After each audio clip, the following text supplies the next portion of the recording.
चर्चा करने के लिए हमारे साथ इस वक्त खास मेहमान जुड़ चुके हैं। मल्टीप्लेक्स एसोसिएशन ऑफ इंडिया के डायरेक्टर और पीवीआर पिक्चर्स के सीईओ कमल ज्ञानचंदानी साहब हमारे साथ जुड़ चुके हैं। कमल जी, बहुत बहुत स्वागत है हमारे शो पर आपका। सर, कोरोना की मार एक बार फिर से मल्टीप्लेक्सेस और आपसे जुड़ी हुई इंडस्ट्री पर पड़ी है। सवाल यही है, क्या आप लोग इसके लिए तैयार थे सर? देखिए, जो कोरोना है वो पिछले 18-19 महीने से एंटरटेनमेंट बिजनेस को, सिनेमा के बिजनेस को इम्पैक्ट कर रहा है और हम लोग काफी टाइम से सतर्क होके ही चल रहे हैं। हमने काफी सेफ्टी के हिसाब से कस्टमर्स की, हमारे एम्प्लॉयज की सेफ्टी को ध्यान में रख के काफी प्रोटोकॉल्स इंट्रोड्यूस किए हैं और उसके अलावा जितने भी गवर्नमेंट के गाइडलाइंस हैं उनको तो फॉलो कर ही रहे हैं, पर उनसे आगे बढ़ के जो एयर कंडीशनिंग का वेंटिलेशन है ताकि फ्रेश एयर इनटेक बढ़े, एक सफाई जो हम लोग हाइजीन रखते हैं सिनेमास के अंदर, उसके लेवल को हमने ऊपर किया है और भी अनेकों तरह के हमने सेफ्टी प्रोटोकॉल्स को इंट्रोड्यूस किया है ताकि जितने कस्टमर्स हैं वो जब सिनेमा में आए बिल्कुल सेफ फील करें और जो मनोरंजन के लिए एक फिल्म देखने के लिए आए हैं उसको एक अच्छे तरीके से सेफ एनवायरनमेंट में एंजॉय करें। दिल्ली के शटडाउन सिनेमा की जो आपने बात की, मैं उसके बारे में आपसे कहना चाहूंगा कि आज ऑनरेबल डिप्टी चीफ मिनिस्टर से हमारी मुलाकात हुई सुबह। मल्टीप्लेक्स एसोसिएशन ऑफ इंडिया का एक डेलीगेशन उनके पास गया ये रिक्वेस्ट करने के लिए कि जो सिनेमा इंडस्ट्री है और एक ओवरऑल जो पूरा फिल्म का बिजनेस है, जो पूरा व्यवसाय है फिल्म का, वो काफी ज्यादा इम्पैक्ट हुआ है पिछले 18-19 महीने में कोरोना की वजह से, क्योंकि काफी टाइम तक सिनेमास बंद रहे और जब सिनेमास खुले तो उस टाइम पे भी फिल्म्स की जो संख्या थी वो कम थी। ये फर्स्ट लॉकडाउन के बाद की मैं बात कर रहा हूँ। और जो सेकेंड लॉकडाउन जब खत्म हुआ और अक्टूबर, नवंबर, दिसंबर में हमने फिल्म्स को रिलीज करना स्टार्ट किया, फिल्म्स का बहुत अच्छा प्रदर्शन रहा। स्पाइडरमैन, सूर्यवंशी, पुष्पा जो कि एक तेलुगु फिल्म है, वो तेलुगु में नहीं पर हिंदी में भी एक बहुत बड़ी ब्लॉकबस्टर बनी है। उससे पहले तमिल की अनेकों फिल्म, मनाडू, डॉक्टर, पंजाबी में बहुत फिल्म्स आई जिन्होंने बिल्कुल ही कोविड के पहले के व्यवसाय के हिसाब से बॉक्स ऑफिस पे प्रदर्शन किया। तो सिनेमा एक तरह से पूरे तरीके से वापसी कर चुका था और अब दिल्ली में ये गवर्नमेंट ने डिसीजन लिया येलो अलर्ट के अंतर्गत, जो graded response action plan government ने बनाया है उसके अंतर्गत गवर्नमेंट ने डिसीजन लिया। हमने डिप्टी सीएम को ये रिक्वेस्ट की कि ये डिसीजन हार्श है जबकि डायरेक्शन करेक्ट है।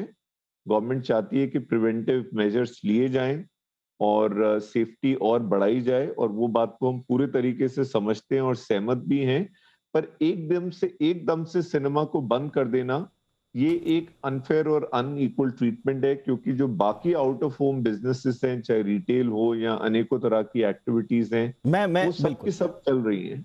मैं सर आपसे यही पूछना चाह रहा था। आपकी सरकार से बातचीत भी हुई होगी, क्या बार बार जो सिनेमा घरों को एक तरह से क्रैक डाउन कर दिया जाता है, ठीक है रेस्ट्रिक्शंस 50% वाली मैं उसकी भी बात कर रहा हूं और 100% की तो मैं बात कर ही रहा हूं, क्या कोई, क्योंकि मेरी नजर में तो ऐसा अभी तक कोई साइंटिफिक स्टडी सामने नहीं आई है। सरकार का अपना एक प्रिकॉशनरी मेजर है बिल्कुल, और सुरक्षा के लिए इस तरह के प्रिकॉशनरी मेजर उठाना सरकार की जिम्मेदारी भी है, लेकिन क्या कोई साइंटिफिक स्टडी आपकी नजर में है सर कि सिनेमा घरों से ही कोरोना या ओमिक्रॉन का ज्यादा संकट जो है वो फैल रहा है? बहुत अच्छा सवाल है आपका। हमने आज जब हमारी डिप्टी चीफ मिनिस्टर से मीटिंग हुई तो एक रिसर्च रिपोर्ट उनको सबमिट की है जिसमें जो पूरे विश्व की अलग अलग एसोसिएशंस हैं उन्होंने मिलके एक स्टडी कराई सिनेमास की और उसके रिलेशन की कोविड से, कि ट्रांसमिशन का रिस्क सिनेमास में कितना ज्यादा है। इस मुद्दे पे हमने स्टडी कराई और उसका निष्कर्ष ये निकला है कि सिनेमास के अंदर उल्टा जो रिस्क है ट्रांसमिशन का कोविड का वो कम है, बाकी out of home activities businesses से काफी कम है। और उसका जो लॉजिक है, उसका जो एक रीजन है वो ये है कि सिनेमास में डबल हाइट होती है ऑडिटोरियम के अंदर, नंबर 2, लोग स्क्रीन की तरफ देख के पिक्चर देखते हैं। लोग आपस में बातचीत नहीं करते हैं, लोग आपस में एक दूसरे के साथ उनका वार्तालाप बिल्कुल मिनिमल होता है और वो पूरा टाइम ऑडिटोरियम में बैठ के एक ही डायरेक्शन में सारे लोग देख रहे होते हैं। एक के सामने एक आदमी नहीं बैठा होता, लोग सारे के सारे एक डायरेक्शन में स्क्रीन की तरफ देख के पिक्चर को देख रहे होते हैं और आपस में वार्तालाप बिल्कुल ना के बराबर होता है। इन रीजंस के वजह से सिनेमा में उल्टा transmission risk out of home activities में सबसे ज्यादा कम है।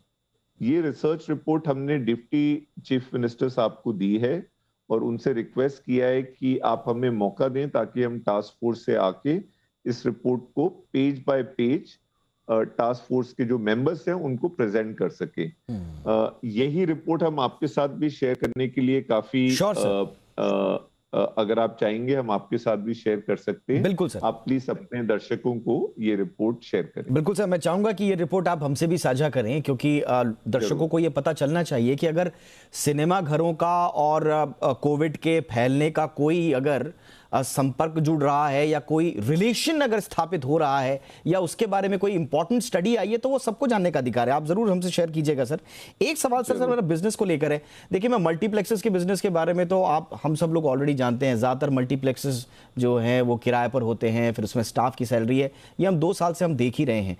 बट ओवरऑल जो सिनेमा का जो बिजनेस है सर, और साल 2022 बहुत बड़ा साल है सर। ये लगभग हर 2 हफ्ते में एक बड़ी फिल्म रिलीज को तैयार थी या शेड्यूल्ड थी और बड़े पर्दे पर ऑलमोस्ट सारे सुपरस्टार्स की फिल्में शेड्यूल्ड हैं। अब कोरोना का खतरा अगर बढ़ता है सर तो बॉलीवुड का पूरा रिलीज कैलेंडर बिगड़ने की आशंका है। कितना बिजनेस स्टेक पर है सर? देखिए, पहले तो मैं ये कहना चाहूंगा कि पिछले 18-19 महीने के बाद भी और एक ऐसा दौर आया जिसमें सिनेमास की, मल्टीप्लेक्सेस की इनकम जीरो हो गई थी। खर्चे चल रहे थे पर रेवेन्यू जीरो हो चुकी थी। उसके बावजूद हम लोग इस क्राइसिस के काफी हद तक पार कर चुके हैं और सिनेमा का जो बिजनेस है अक्टूबर, नवंबर, दिसंबर में जो हमने देखा उससे अब हमें पूरा विश्वास है कि सिनेमा का बिजनेस कहीं नहीं जा रहा है। अगर कोविड की 3rd वेव नहीं आती तो सिनेमा इंडस्ट्री, बड़ा पर्दा पूरे तरीके से वापस आ चुका था। अब आपका जो प्रश्न है कि कितना नुकसान हो रहा है, ये बात आपकी सही है कि हर महीने 2 या 3 फिल्म्स ऐसी हैं जो बॉक्स ऑफिस पे बिल्कुल ब्लॉकबस्टर बन सकती हैं। बड़े बड़े एक्टर्स की, बड़े बड़े स्टार्स की एक के बाद एक फिल्म्स लाइंड अप हैं, हिंदी में, तमिल में, तेलुगु में, मलयालम में, कन्नड़ में, हॉलीवुड फिल्म्स, बहुत तरह की फिल्म्स हैं जो 2022 में लाइंड अप है। हमें उम्मीद है क्योंकि गवर्नमेंट ने जो अभी तक मैनेज किया है कोविड की सिचुएशन, दोनों राज्य सरकार और केंद्र सरकार, उन्होंने बहुत अच्छा काम किया है। हमें पूरी उम्मीद है कि बहुत जल्दी जो 3rd वेव इस समय बनती हुई नजर आ रही है, गवर्नमेंट उसको काबू में कर लेगी।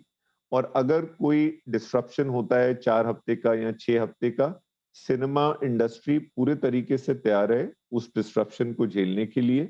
बट उसके बाद हमें लगता है कि जो बिजनेस होगा वो बिजनेस पिछले 10 साल में सिनेमा एग्जीबिशन बिजनेस में, फिल्म इंडस्ट्री में देखा नहीं गया होगा। वाह, क्या बात है। लोगों के अंदर एक बहुत ही जिसे मैं बोलता हूँ डिजायर टू गो आउट है, क्योंकि लोग भी अब परेशान हो चुके हैं घर में बैठ के और लोग चाहते हैं कि बाहर जाएं और एक सिनेमा जो हमारा एक सोसाइटी का सोशल फैब्रिक है, हम लोग जितने भी बड़े हुए हैं, हम लोग सिनेमा में पिक्चर को देखते देखते बड़े हुए हैं, तो एक अटैचमेंट है लोगों की बड़े पर्दे के साथ। और उस अटैचमेंट के वजह से जब एक बारी फिल्म्स ठीक तरीके से स्टार्ट हो जाएंगी रिलीज होना, हम ऐसा बिजनेस देखेंगे जो हमने पिछले 10 साल में कभी नहीं देखा होगा। क्या बात है सर। इसी उम्मीद के साथ कि 2022 बहुत अच्छा साबित हो, न सिर्फ मल्टीप्लेक्सेस, सिनेमा से जुड़े हुए बाकी कारोबार के लिए बल्कि पूरी इकोनॉमी के लिए। और ये बीच में ये जो एक थोड़ा सा संकटमयी फेज जो आया है, इससे जल्द से जल्द हम उभरे और सरकार भी कुछ ऐसे डिसीजन ले, क्योंकि 2 साल का अनुभव हम सबके पास है, तो उस अनुभव का इस्तेमाल करते हुए कम से कम नुकसान सारे स्टेक होल्डर्स का हो, ये उम्मीद हम सरकार से भी करेंगे। और 2022 की जो उम्मीद आपने सेल्स और बिजनेस को लेकर की है, बहुत अच्छा लगा sir. Thank you very much, आपने हमारे लिए वक्त निकाला। कमल ज्ञानचंदानी, शुक्रिया आपका हमारे लिए वक्त निकालने के लिए।